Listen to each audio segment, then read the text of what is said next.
get to our man, Josh Davis, joining us now from the Philly Special Show. Josh, welcome to the show, man. How you doing on this Football Friday, preparing for Week 6 here? I'm doing well. Zander, John, how are you guys doing? Appreciate you having me on. Doing well. Good to see you. Big game. Where are you, Josh, coming into this game?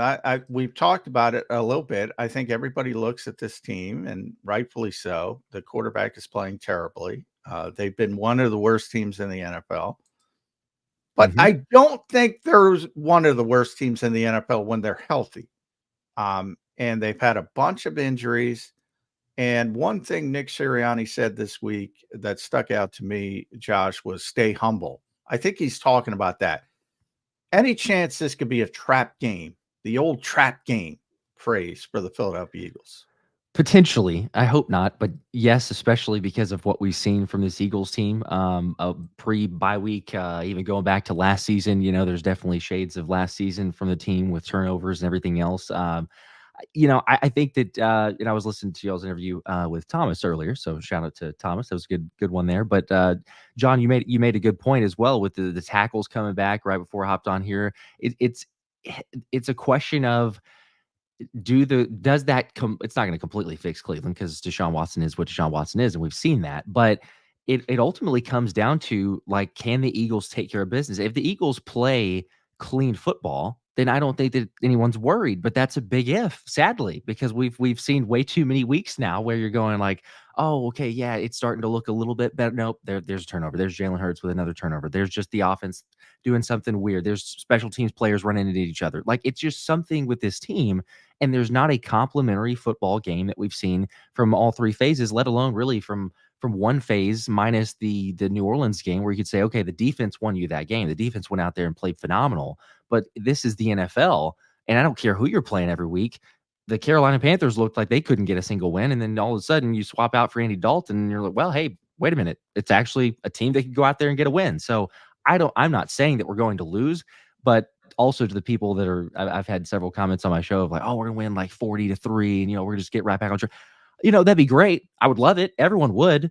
But realistically, from what we've seen from this team, like, it's kind of a survive and advance in this thing and just go 1-0. And it's maybe cliche. We've gotten sick and tired of hearing Jalen and Nick and all the other guys say it in press conference and the team, but we haven't seen enough consistency from this squad to just go in there and say, we're going to roll them. And, whatever the spread is, like 8.5, absolutely take that. That's a guarantee. No, I mean, I am not ready to get to bet on anything for the Eagles at this point from what we've seen. Yeah, Josh, I think the offense is going to get better this week, right? You're getting back A.J. Brown, Devontae Smith, Lane Johnson. I think that's a given. But defensively, how much does this defense concern you, Josh? And not even just this week. I mean, in the big picture, the defense is strong. I mean, Baker Mayfield had a field day with this defense. Could this be just what the doctor ordered for Deshaun Watson to get back? I mean, corners playing 10 yards off, quick release. How much concern does the defense bring you for this team? It brings a decent amount, Xander. If I hope not, but you guys talking about Deshaun Watson, vintage Deshaun Watson. If there's anything so far from what I've seen in the NFL, but especially with the Eagles, to bring a quarterback back, it would be the Eagles defense, assuming that there's no changes. Right now, Fangio said, like, oh, we're get maybe a little bit more of the press coverage, have some of the adjustments quicker, guys, things like, but we haven't seen it. So I'm believing that we're going to, because again, we can go back to the Saints game. I know there's different personnel. They were playing five men down, and different formations run with the 11 personnel and the 12 versus the Saints and the Falcons game, but or the Saints and the Bucks game. But there's still, when you look at this team, it's continued. You go back to last year, and I know it's a different coordinator. You got the guy to be the guy in Vic Fangio, and we saw it within one game, but otherwise it's like, yeah, that there's still some weaknesses. I remember a month or two ago, whenever I came on, John, you were asking, are we having that conversation about the linebackers? How do we feel middle of the field with Nakobe Dean coverage just in general? But it's kind of the same old thing at this point. We look at the coverage grades. We've seen it the number of times that it's just like expose you really quickly, quick passes. You're asking guys to make tackles in open space, which they have not done, certainly in the Bucks game. I want to write it off as being like, okay, the Bucks one's a little bit of an outlier because it was so atrocious, and the other ones you can kind of make do of going, yeah, it's not It's not the best. Again, you take the Saints one out because that was phenomenal. But I don't know. I'm still very much concerned, especially when it comes to that quick pass coverage game, because even if the limited pass rush pressures and things like that the D line is getting, if Baker Mayfield was getting the ball at 1.95 seconds, I don't care who Right. the quarterback is. If they're throwing it Yeah. out that quickly, it won't matter. And I don't care who your edge rusher is. If he's getting it Yeah. out 1.9 seconds, you're not going to Make get a home. Bryce Up excuse for my Yeah. 17 sacks here. But Exactly. yeah, I'm glad you brought that up, Josh, because I asked Vic about that in the Tampa Bay game because, you know, Baker has a history of holding on to the football. I know Jalen Carter coming into that game was excited about that. He was like, we should get an opportunity to get home. And it turned out to be the exact opposite. But when you get into the game and it's evident that it's all quick throw, quick throw, quick throw, I asked Vic, at what point do you start to try to make that adjustment? And because he brought up himself, the coverage was too soft. And he said pretty quickly. And I'm like, I didn't know what to make of it because if he's doing it pretty quickly and Vic's a very honest guy, that means people aren't listening. And where do you take that? Like the players aren't listening to Vic already. That's not a good sign. I didn't know what to do with that. I mean, I'm kind of right there with you because whenever he said that, we're speculating, you know, Thomas and I during our live shows, same question of like, okay, so does this legit mean we have already players that are not listening to him here? Like, because again, to your point, it doesn't completely make sense there. We remember that from Miami, you know, he's got guys that hate his guts, still hate his guts from him leaving and, you know, being at odds. And I don't know if that's scheme wise necessarily calling them out. As you said, he's brutally honest. Seems like in front of the media, sounds like in front of the players as well, or behind closed doors. So is it something personal? I can't imagine that it's anything like that. But is it a players already going in being like, nah, this isn't going to work. You know, this is crazy, and just try to go do their own thing or adjust.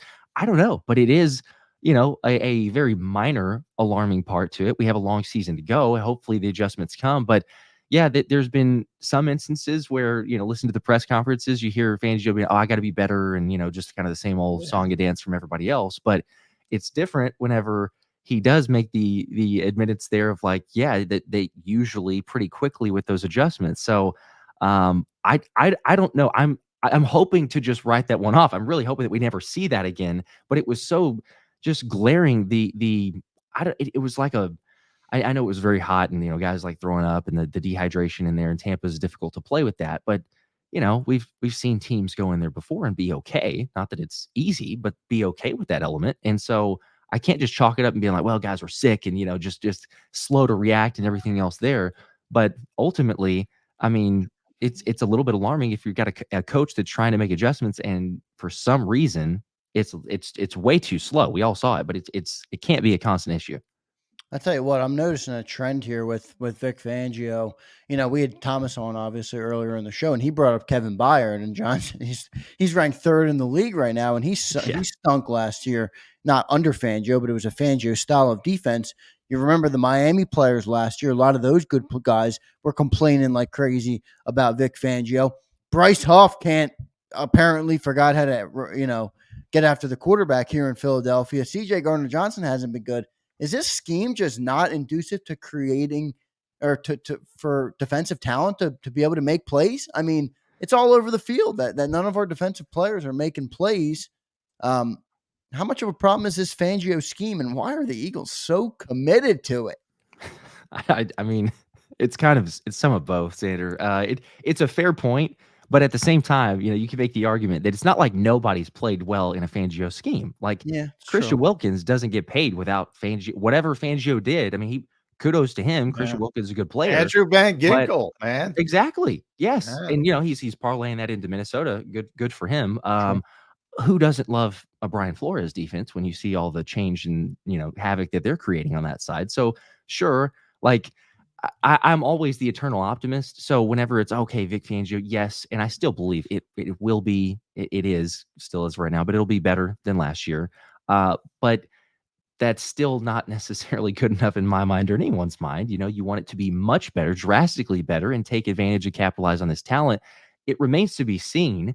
But a lot of people, understandably so, and myself included, I would prefer to dictate terms a little bit more so on defense, but this is a bend but don't break. And you know what? It's fine of the sense of I get where the front office is, at least my interpretation of the front office and their decision making. Invest a lot of money in the offense. This team was built to get the lead early and have the pass rushers pin their ears back, bend but don't break, get a couple turnovers, offense pressing on the other side, the opposing offense pressing, and you go win the ball game. Like, this is not a team that is built to say, oh, well, we're down 21-0 in the second quarter.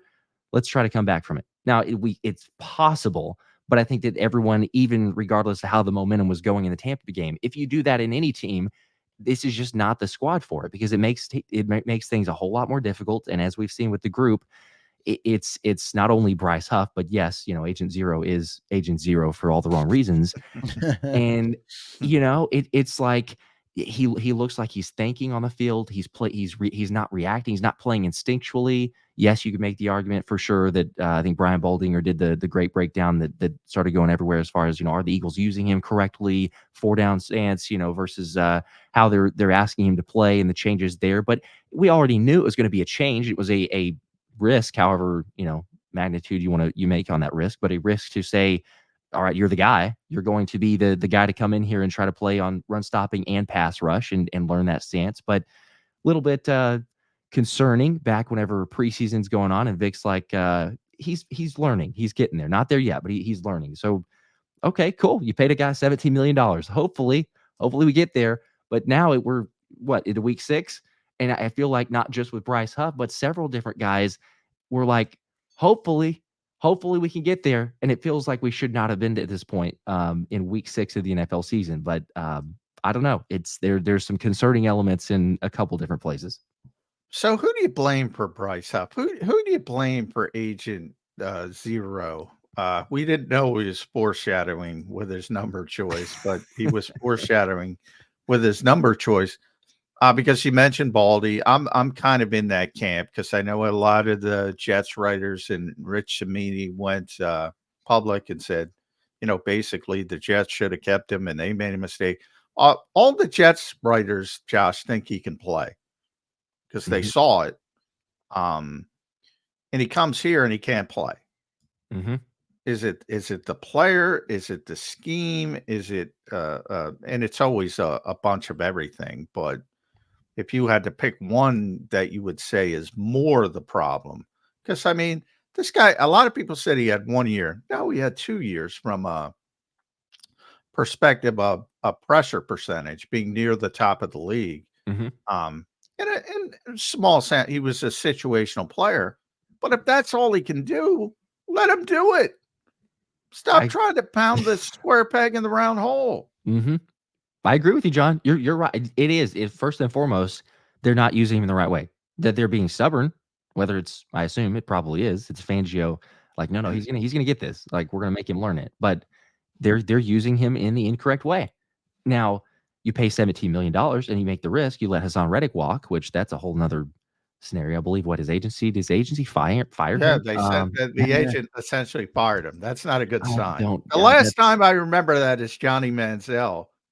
And that was because of many other issues. I was going to say the similarities between Hassan Reddick and Johnny Manziel don't seem to connect near as much. But that's how bad it's nonetheless. That's a terrible situation. But getting back to Bryce Huff, like that was the hope. That's you're going to let Hassan Reddick go, and Bryce Huff will be the guy.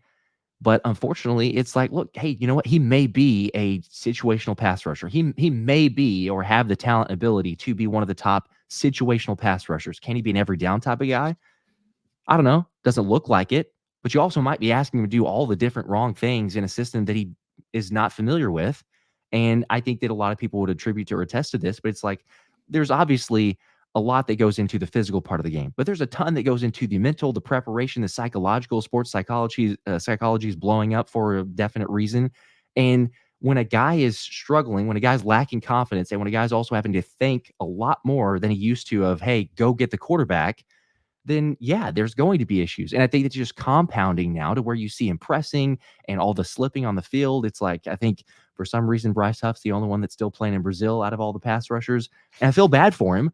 But you're like, he can't get any traction anywhere else, no pun intended, but like you would love to see just, one game, like go in here against Cleveland. I don't know that it'll happen, but go in here with Yeah. Cleveland coming in The way the and get year's one going sack. for him, you know what? I joke. The way the year's going for him, Conklin and Wills will be back, and I think people don't realize how good those two players are. And I think I might typically, be predicting a Bryce Huff sack this weekend. Oh, let's go. Even if they're back, because and it's more about Deshaun Watson probably than it is about Bryce. Deshaun Watson has been scrambling in that pocket like crazy, running all over. he holds If on to the football. Yeah. 26 sacks in 5 games, Josh. I mean, he's averaging Mhm. over 5 sacks a game. And if you watch him, it's not all because the offensive line got torched. Some of them are, but not all of them. I'm wondering if Bryce Huff gets home because of that this weekend. I might be taking the over on our weekly half a sack Oh bet. boy. I mean, I don't know what the odds are, the payout on that. It'd pay a pretty penny, I would imagine, Yeah. because the odds can't be say. that great. But I keep taking the over. It's not working. Yeah. It's not working. eventually, you're due, John. Don't give up. No, Yeah. gamble responsibly for anybody watching out there. No, but Xander, you're right. Like, if it's going to be a quarterback, but here again, we said that against Baker Mayfield, and then he comes out and sets the NFL record through the first 5 weeks of fastest release time for a quarterback, and it's like, okay, well, you see the recipe for success. I would imagine Cleveland is going to watch that tape unless they're just ridiculously crazy, and they're like, nah, we don't need to see that. What worked for Baker Mayfield? Why were they able to have things so easy in offense? So I don't know. I would assume we're probably going to see, at least early on, Deshaun Watson getting rid of the ball a little bit quicker. Hopefully you shut that down quickly, and then all of a sudden we resort back to the Deshaun Watson that, as you mentioned, is on pace for, if you believe in the on pace stats, but on pace for 88 sacks, blowing past David Carr's 76 sacks in 2002, and then also I think the negative yards lost the yards lost number, which was by Randall Cunningham, so like 489. He's gonna blow past that. That but was you're bringing up some deep wounds for old school Eagles fans. Deshaun Watson holds on to the football 2.95 seconds. That's 1, 2, 3, 4, 5, 6, 7th in the NFL, 7th slowest in the NFL. So there are slower people, and one of them is Jalen Hurts. Mm-hmm. Now, the slowest quarterback in the NFL is Brock Purdy. The second slowest quarterback in the NFL to get rid of the football is 5-0 Sam Darnold. So it's not like you can't have success. But if you look at Brock Purdy and Sam Darnold, they play in the same offensive scheme. The Shanahan offense, play action, traditional play action, long developing routes, max protection. They want them to hold on to the football, to hit receivers. In the case of Brock, the Deebo Samuels, Brandon Ayuk, more down the field. In the case of Darnold, obviously Justin Jefferson, Jordan Addison. That's what that offense is designed to do, both those offenses. Jalen Hurts is the third slowest quarterback in the NFL, 3.1 seconds. Darnold's at 3.14. Purdy's at 3.17. The Eagles' offense is not designed like those offenses. How concerned are you with the quickness of Jalen Hurts' decision-making? I'm concerned. I don't know, on a scale of 1 to 10, if we're talking about 10 the ultimate freak out, and 1 we're perfectly fine, don't worry about it. I probably somewhere in the 6 to 7 category. The only thing that is kind of helping to still have some patience is hoping and believing that we're going to see a difference with him getting his complement of weapons back and get some confidence and get some quick hitters. But he likes his guys. I mean, we know that. You see, if he misses AJ Brown or Devontae Smith or both of them, then it's difficult. There's not near as much spreading the ball around, and you see that different offensive systems and schemes and everything else. But even watching last night, I'm like, man, Brock Purdy spreading the ball around. You got 6 targets for Deebo. You got 6 targets for Ayuk. You had, I think, 5 targets for Juwan Jennings. I mean, it's just spreading the ball around the field. You have like 6 or 7 different receivers that get the ball. Yeah. And a lot of times, kudos. Hey, AJ Brown is one of the best for reasons. Devontae Smith, same thing. Dallas Goedert gets forgotten whenever both those guys are on the field and healthy, usually. DG can be good. We know he can because he's led the NFL this year. We give him some long distance touchdowns or I guess the catch and run against the Saints. But like, still, he can be there if they get him involved. But I think that too many times it's a stare down, because at the end of the day, whether we're talking about this offense or previously, Jalen has been trained. That's kind of the player that he is, but also trained and coached of taking these deep shots with AJ Brown, taking these deep shots or these big hitters with Devontae Smith. And you're not able to get as quick of hey, make one read. Nope, off that guy, go to the second one, make a quick throw, and don't just sit around and try to buy time for hero ball or for taking too long. So yeah, it's a little bit concerning. I will still hold to the fact that I've gotten a lot of comments, and we've had this argument as well. Like, is Jalen regressing? Is that a legit thing? To what point do we admit that? And all this. I understand people that are already taking that approach. For me, and again, this is probably my eternal optimism here that's shining through, but I got to give Jalen like a couple more games before I'm saying an ultimate regression. Is he trending downward? Sure. So I guess it could matter semantics of what are we determining as regression, but I still want to see Kellen Moore's system giving him all the complement of weapons, and Jalen Hurts, can you distribute the ball there, even if it's just confidence with those guys? Because we could still make the case that maybe Jalen doesn't make the guys around him better compared to other quarterbacks around the league, right? And that's okay. We've said Jalen doesn't have to be elite for this team to win a Super Bowl. He doesn't. He just needs to be good, and he needs to not turn the ball over, because you have plenty of weapons. But as we opened up here on this segment, like that remains to be seen. Can he not turn the ball over? All right, Josh, what's the game plan then coming into this game for Jalen Hurts and the offense to get back on track? Obviously, you got your guys back out there, your weapons back out there. How do they approach this game? What's the first couple of plays Kellen Moore is going to run? The Eagles haven't put a point on the board in the first quarter, Josh. Not even a field goal. Well, now we don't take field goals, so you can't really factor that in. But take the points, Nick. What's the game plan then for this team to get back on track? I think it's oddly in Jake Elliott's contract somewhere. We need to do some investigating. He just doesn't kick a field goal till the fourth quarter. If and when they need him to kick a field goal, it'll be in the fourth quarter, but that's it. But definitely not in the first quarter. That's right. It's got to be run the ball. I think it's Krolix here saying I'm running the ball. Yeah, it's run the football. You get into the whole thing, and not that we want every single comment from like fans and everybody else run the ball, but come on, right? There's a reason you have Saquon Barkley, even with the weapons coming back on the outside. Run the football. Make sure to establish that. It would be nice to get some play action. I know we're not at the same sorts as John, you mentioned, with the Sam Darnold and Brock Purdy offenses, and capitalizing on the play action, but a little bit, could we maybe get a few more times under center? It felt like we got some in week one. They kind of went back away from that, maybe understandably, without AJ Brown, Devontae Smith, and getting a basic offense. But still, run the football, a little bit of play action. Don't ask Jalen to do much, and also Jalen, don't ask yourself to do too much. Like, boy, man, it's just stop turning the ball over. If we have to punt a few times, as crazy as it sounds, I'm going to be actually okay with that. You know what? Good. We punt the football. There's not a turnover. There's a punt. If we kick a field goal, that'd be beautiful. Everyone would take that. But get some points in the first quarter.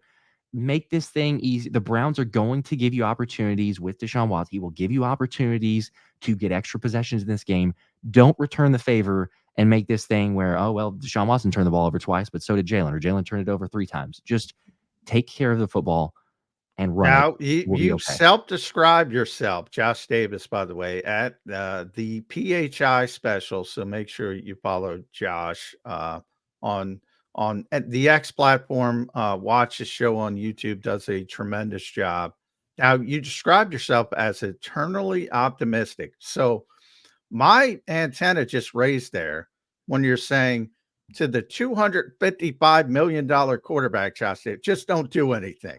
I don't like that. That is not optimistic. I gotta say, come on, Jalen, you got to do your job, and you got to pick people up, and you got to elevate people, and you got to do all that stuff. That's optimistic to me.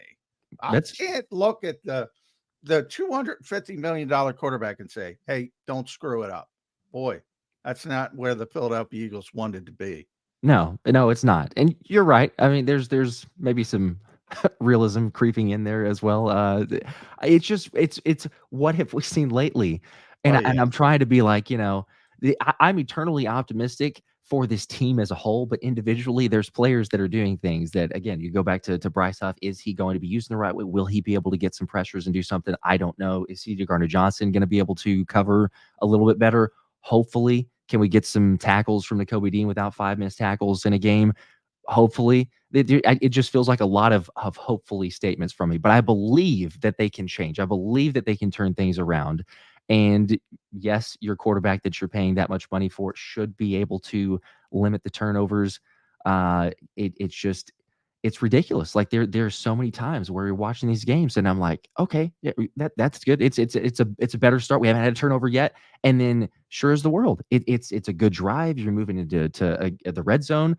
Jalen Hurts with 25%, or I guess as before last week, but 25% of red zone turnovers for all quarterbacks in the league. It's like, come on, man. I mean, that doesn't get it done. I don't care what your team is. You don't turn the ball over in the red zone and doing it that many times. So yeah, that's why I say it just I'm asking him to not turn the ball over, to be safer with it, even if it means a check down or throw the ball out of bounds. Don't fight, or just fight to or live to fight another day. You don't need to do too much with this offense. You're going to have enough possessions, and don't put the defense in a bind either. Get up early, help them, help Bryce Huff get a sack, help Zander's bet pay off. So there you go. Good stuff, Josh. Josh, got to give me the prediction, man. Coming into this game, Thomas gave us a good one. He is the Birds winning by double digits. Okay. Well, here's my eternal optimism for you, because I have the same thing. I have double digits. I am hopeful, and I believe this is possible. It might be a little bit less realistic from what we've seen, but I'm going to say Eagles 31 and Cleveland 20. So I'm believing that this offense can get clicking.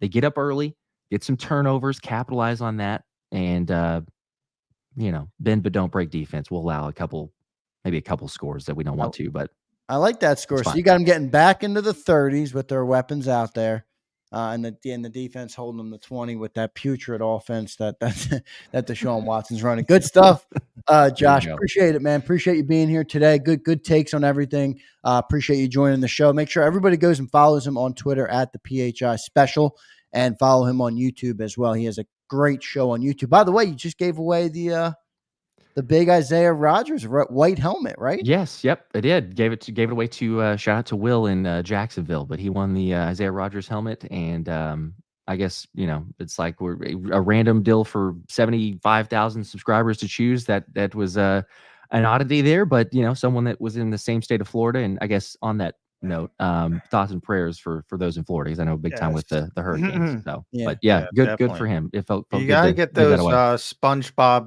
SquarePants cleats from Isaiah next. If he's willing to get, I'm like, hey man, whatever you want me to give away next, so we'll be more than happy. So, but yeah, it was a good time. Yeah, I saw you said you were upset a little bit to part with it. That was a cool helmet. I've noticed it in the backdrop as well. So It was. I had to replace it, so now I've got a Saquon Barkley signed helmet, which eventually I'll give that one away too. But we had to get something back because it was bare. I had all the helmets. So yeah, good stuff. Well, go subscribe so maybe you have a chance to win the next giveaway that he does. Good stuff, Josh. Thanks for joining today, man. We appreciate it. We'll talk to you again soon. All right, brother. awesome. Appreciate it, guys. We'll see you. Thanks, Josh. man. Good stuff from Josh Davis there on Birds 365. Two good guests today from Thomas and Josh. Thought they brought good. And he's a dog lover. I heard the dog. What? Yeah, we Josh got is still dogs. there. What's the dog's name? I love dogs. Oh, he's gone. He Damn it. dropped. Yeah, the dog. He muted himself out because he heard the dog coming. We got dogs in this house, John. I know you lost your dog this year, which was a tough one for you. So, big dog lovers. Good stuff, John.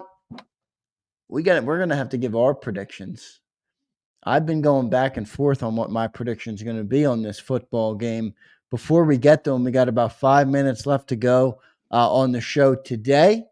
Any other takeaways? Any other things you got to share for the Birds 365 audience to be ready to watch this game on Sunday? Yeah, before I get to the game, I just want to mention, because Andrew Brandt chimed in, my buddy, who nobody knows more in the media about negotiating contracts in the NFL than Andrew. He did it himself for many years, worked for the Eagles for a short time as well, but long time with the Packers. talking about Hassan Reddick, and here's what he said: "No agent would tell a player to forfeit $800,000 a week in a sport with short careers and no guaranteed contracts. There are a few now, but like Deshaun Watson, but very few guaranteed contracts. Likely that CAA had told him to report. He said no, and they said we can't help you anymore." So that's his sort of standpoint of where Hassan Reddick is, and I don't think anybody understands the strategy behind this, and it certainly wasn't coming from his agents because they're not giving that advice, and that's why they moved on, and which is very rare. But as far as the game, um, yeah, I mean today might be the biggest uh, indicator of the week, and unfortunately, we got to make these predictions. I want to see the injury report first, see who's playing for Well, Cleveland. give one today, and then I'll give you the right to change it on the pregame show when we Yeah, do it on well, Sunday. Yeah. yeah. So I mean, if Nick Chubb is playing, if Jack Conklin's playing, if Jedrick Wills is playing, who I think is going to play at least, Miles is going to play. David and Njoku, they generally manage to get him ready for the game.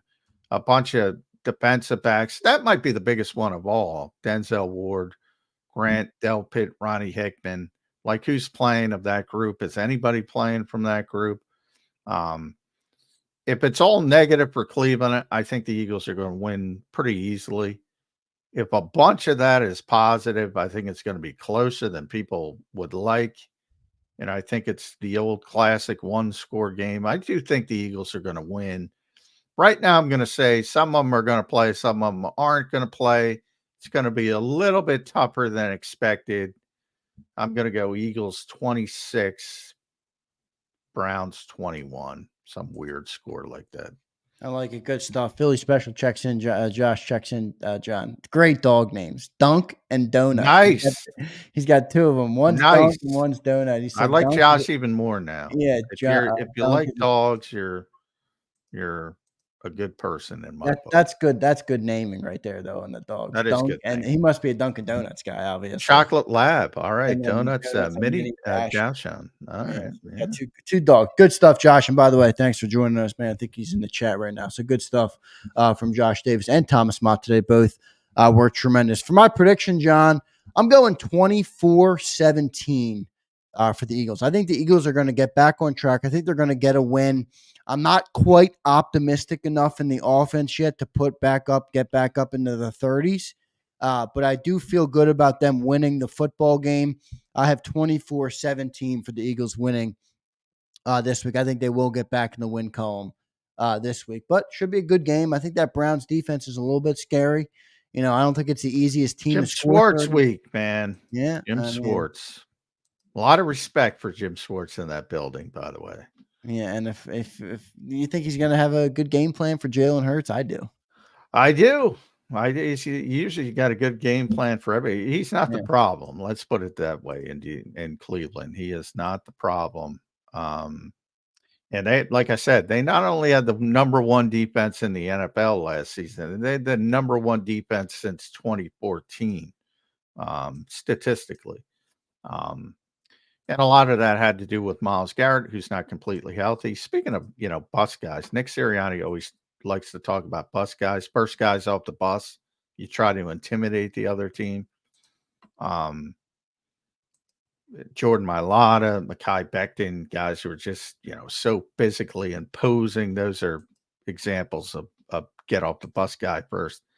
Maybe the two most physically imposing players in the NFL are Myles Garrett and David Njoku.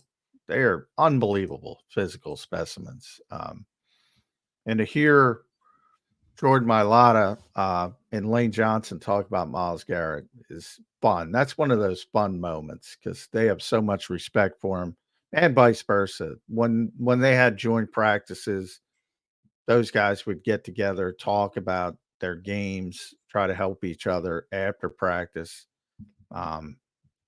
He's the best defensive player in football when he's right. Luckily for the Eagles, he's not completely healthy, but you always got to be wary of Myles Garrett. Good stuff, Johnny Mac. Great show today from everybody. Appreciate all the great support today and this week, as always, from JAKIB Nation. You guys showed out in a big way. Make sure you guys go check out the new merch store, by the way. I'm not fully done everything quite yet on it, but go to the website there at jakibsports.com and check out some of the merch up there. Hope you guys like it, and any feedback, just drop it in the chat. I know Philly 444 is looking for a new shirt, but I'm gonna put the kibosh on that one. 444. Appreciate you being here, though, brother. Johnny Mac, great week of shows this week. We'll catch you on the pregame show. You'll be right down there at Lincoln Financial Field, so we'll bring you on for 10, 12 minutes if we can from the stadium. And hopefully your prediction doesn't change because you have the Eagles winning, which is a good thing. But if all those dudes are playing, I'm still going to pick the Eagles to win. But it might be even closer. Right. And it might be that scenario I was talking about, which I don't think would make people happy, the win by the skin of your teeth type of game. Which I think the Eagles are going to win the game. Well, if they don't, boy, as a reporter, I almost wish it. That'd be a far more interesting story because the people will be upset. It'll feel like the bottom's falling out from this team if they lose this game, which I don't know. It might be possible, but good Lord, we better hope not, Eagles Nation. We better hope not. Well, I think many fans think this team is worse than they are. I think they're bad. I think you're talking about one player now, the most important player on the field. So it's a big problem. Deshaun Watson and his play is a big, big problem. It's going to cost Kevin Stefanski his job. He's terrible. But I think people are expanding that to the team is terrible, and I don't think it is. Yeah, no, it's not. So good stuff.